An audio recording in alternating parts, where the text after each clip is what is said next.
सोर्यो चालले काय मधात? पाणी लय जाऊ नका, थांबा, गडबड करू नका.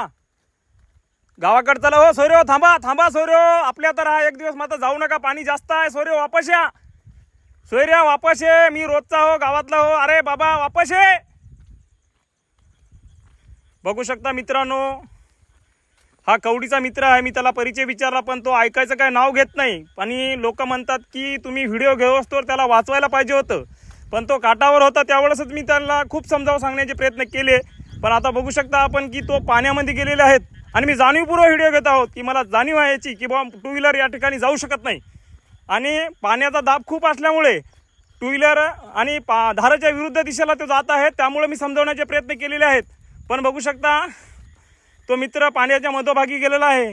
आणि खरोखरच या गोष्टीची मला खंत वाटते की मी सामाजिक क्षेत्रात काम करत असताना कोणाचा तरी जीव वाचवण्यापेक्षा त्याचा व्हिडिओ घेत आहे. पण नाईलाज असतो मित्रांनो, पाणी टोंगल्याच्या वर गेलेलं आहे. आणि त्या ठिकाणी मी जरी गेलो तरी काही करू शकत नाही, कारण पाण्याच्या मध्यभागी तो मित्र गेलेला आहे. आणि खरोखरच आता पुढे काय घडेल याची मला काही माहिती नाही. पण मित्रा, तुला समजावून सांगतो, मित्र वापस ये, मित्र वापस ये. त्या ठिकाणाहून गाडी वापस येऊ शकते.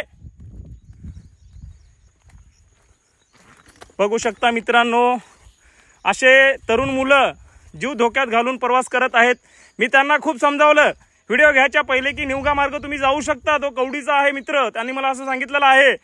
पण मित्र काय ऐकायचं नाव घेत नाही. गाडी काठावर गेलेली आहे, बहुतेक गाडी काढेल असं मला वाटते. पण बघा गाडी वाकली, बहुतेक गाडी पाण्यामध्ये. मित्र जीव वाचव, वापस ये, वापस ये, गाडी जाऊ दे, वापस ये मित्र, वापस ये रे, गाडी सोड, ऐकव, पहाटे गाडी काढून देतो तुला, वापस ये मित्र, वापस ये, ऐकव माझं. अरे यार सोडली गाडी, वापस ये, वापस सोड गाडी, ये वापस, ऐकू, ये वापस ये. अरे एक पाऊल टाकला तर पुढे डोक्या इतका जाशील खाले. खूप घातक परिस्थिती आहे. अशा घातक परिस्थितीमध्ये माघार घेतलेली चांगली असते बाळा. लवकर वापस ये, तुझी गाडी सकाळी काढून देतो. धन्यवाद. तो माघारी फिरलेला आहे आणि त्याचा जीव वाचला आहे.